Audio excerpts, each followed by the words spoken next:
Taurus, ang mensaheng ito ay lalabas bago ang biglaang magandang balita. Taurus, huminto ka muna sandali. Kung naririnig mo ito ngayon, hindi ito random. Ang mensaheng ito ay hindi lumalabas ng aksidente. Lumalabas ito kapag ilang segundo na lang at magbabago ang universo pabor sa'yo. Matagal ka nang matiisin. Tahimik ka. Matatag ka kahit walang nakapansin. At kamakailan lang, maaaring naramdaman mo na parang walang nangyayari, parang ang iyong mga panalangin ay natigil sa hangin. Pero paano kung ang katahimikan ay hindi pagtanggi? Paano kung ito ay paghahanda? May isang tiyak na uri ng enerhiya na lumalabas bago dumating ang biglaang magandang balita. Isang kakaibang kapayapaan, tahimik na presyon, isang hindi maipaliwanag na pakiramdam na may mangyayaring bagay. Taurus, nasa enerhiyang iyon ka ngayon. May isang taong tatawag sa'yo. Isang oportunidad ang malapit ng buksan. Isang pintuan na akala mo'y sarado na ay malapit ng mabuksan. At kapag nangyari ito, aalalahanin mo ang sandaling ito, ang sandali na pinaalalahanan ka na ang lahat ay malapit ng magbago. Taurus, hindi kayong tipo na magpanik kapag mahirap ang buhay. Tinitis mo. Kinakalkula mo. Tahimik kang nagtatagumpay. Ngunit kamakailan may pakiramdam kang kakaiba. Hindi dramatiko. Hindi magulo. Basta mabigat. Parang may dala kang di nakikitang bigat sa iyong mga balikat. Mga responsibilidad. Mga inaasahan. Tahimik na alalahanin tungkol sa pera, pag-ibig, o ang iyong hinaharap. Ginagawa mo ang lagi mong ginagawa, nananatiling matatag. Ngunit ang katatagan ay nakakapagod kapag pakiramdam mo ikaw lang ang humahawak sa lahat. At ito ang katotohanan na karamihan ay hindi nauunawaan tungkol sa iyo. Hindi ka nagrereklamo kapag pagod ka. Hindi ka nanghihingi kapag pakiramdam mo ay hindi ka pinahahalagahan. Hindi ka naghahabol kapag may humihiwalay sa'yo. Nagwi-withdraw ka. Nag-obserba ka. Naghihintay ka. At sa paghihintay na yon, nagtatanong ka sa sarili mo. May nagbabago ba talaga para sa akin?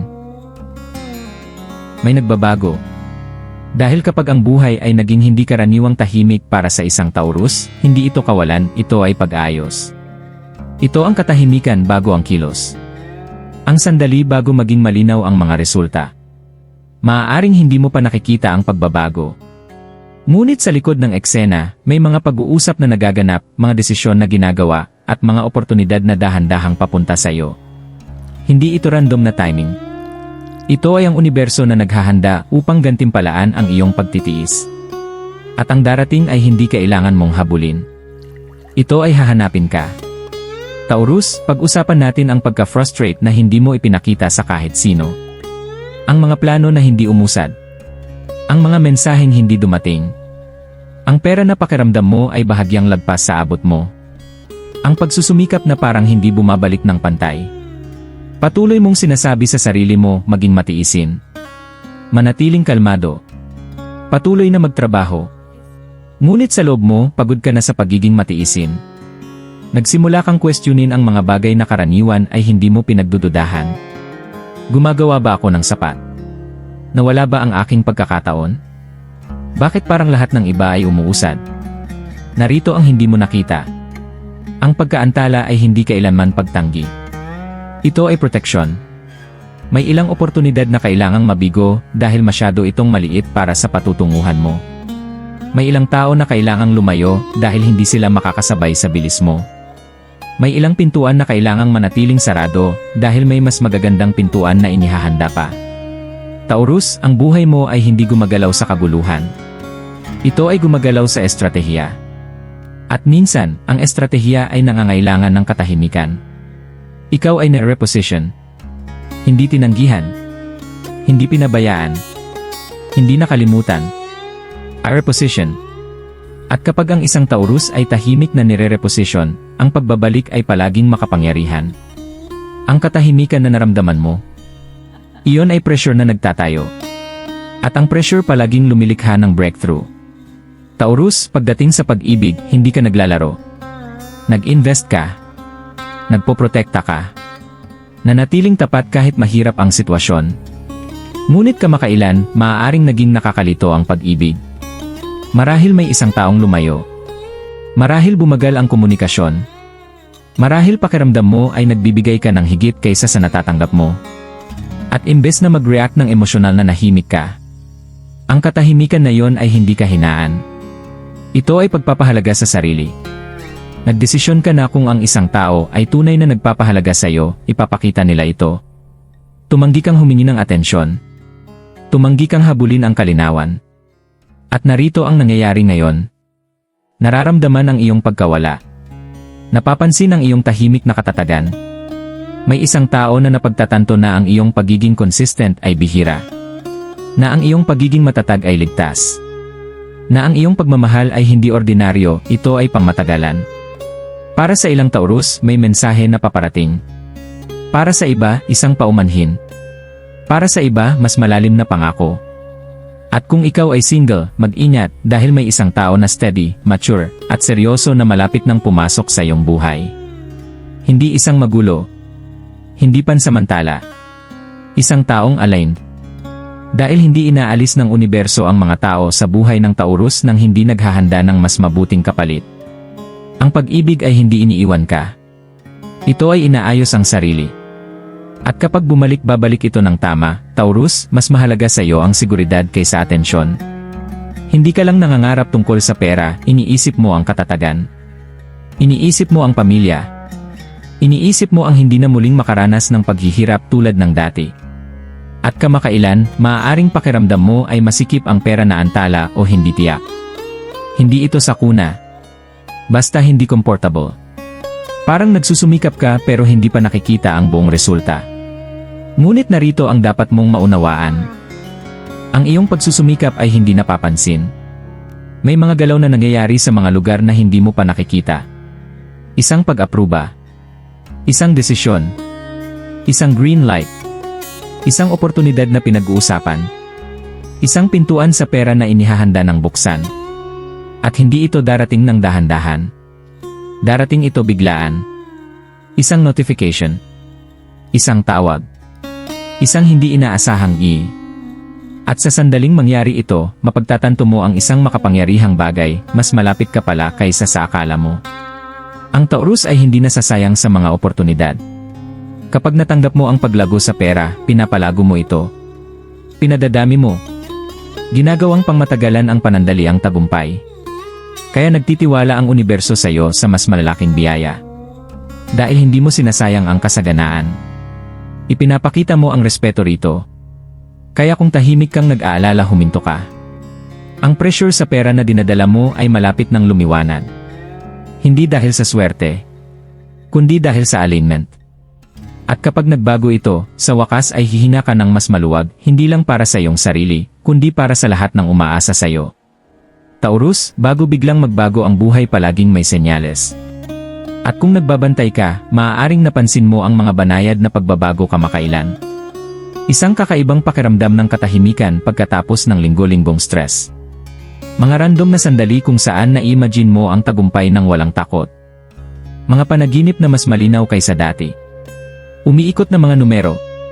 Hindi inaasahang papuri. Mga taong binabanggit ang pangalan mo sa mga silid na wala ka man lang. Hindi ito mga pagkakataon lamang. Ito ay enerhetikong kumpirmasyon. Bago dumating ang magandang balita, nararamdaman ito ng iyong espiritu muna. Maaaring maramdaman mo rin ang emosyon ng walang malinaw na dahilan. Sensitibo. Mapagnilay-nilay. Minsan nostalgic. Hindi ito kahinaan. Ito ay paglaya. Ang mga lumang pagkadismaya ay umaalis sa iyong sistema. Ang mga lumang timeline ay nagsasara. Ang bersyon ng iyong sarili na tahimik na nag-struggle ay nagpapalipas daan sa bersyon na bukas sa pagtanggap. At narito ang pinakamahalagang senyales. Hindi ka na desperado. Mas kalmado ka na ngayon.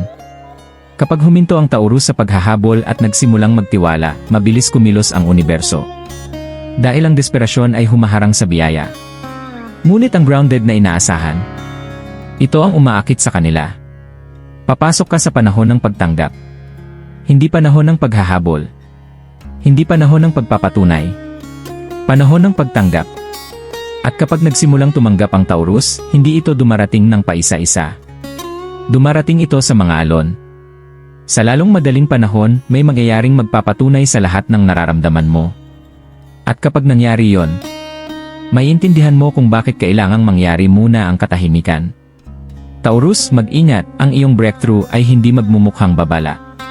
Sa simula, pakiramdam nito ay ordinaryo lamang. Maaaring nakaupo ka lang sa bahay, o tinatapos ang isang karaniwang araw sa trabaho. Maaaring naglalakad ka sa isang pamilyar na lugar, o may tahimik na sandali mag-isa. At pagkatapos mangyayari ito, isang tawag, isang mensahe, isang biglaang kumpirmasyon, isang pintuan na nakasara ay biglang bumukas ng walang paliwanag. Ang paghinto na nararamdaman mo sa dibdib, iyon ang universo na nagtutulak sa iyo. Ang bigat na dinadala mo, ang paghihintay, ang pagtitiis, lahat ay magkakaroon ng kahulugan sa sandaling iyon. Maiintindihan mo na ang pag-aantala ay hindi pagtanggi. Ang katahimikan ay hindi rejection. Ang paghihintay ay hindi walang kabuluhan. Lahat ay inihanda ka para sa eksaktong sandaling ito. Taurus, ikaw ay nasubok. Ikaw ay na-stretch. At ngayon, ang universo ay ginagantimpalaan ang iyong pagtitiis. Ngunit narito ang lihim. Kapag dumating ang biglaang magandang balita, hindi mo lang ito tatanggapin. Ipapalago mo ito. Pairugin mo ito. Gagawin mo ang isang oportunidad na maging pangmatagalang katatagan at paglago. Ito ang dahilan kung bakit ang mga biyaya para sa Taurus ay hindi basta-basta dumarating. Dumarating ang mga ito kapag handa ka, grounded, matiisin, at disiplinado. At ngayon handa ka na. Maghanda, Taurus. Dahil ang buhay mo ay malapit nang magbago sa mga paraan na tanging pinangarap mo lang. Taurus, bago dumating ang biglaang magandang balita, may 3 mahalagang bagay na kailangan mong pagtuunan ng pansin. Huwag pagdudahan ang iyong halaga. Matagal ka nang matiisin. Matagal ka nang tapat. Matatag ka. Huwag hayaang hadlangan ng pagdududa sa sarili ang darating. Handang-handa ka, karapat-dapat, at lubos na may kakayahang tanggapin ang mga biyayang patungo sa iyo. Protektahan ang iyong enerhiya. Iwasan ang negatibong usapan. Lumayo sa tsismis.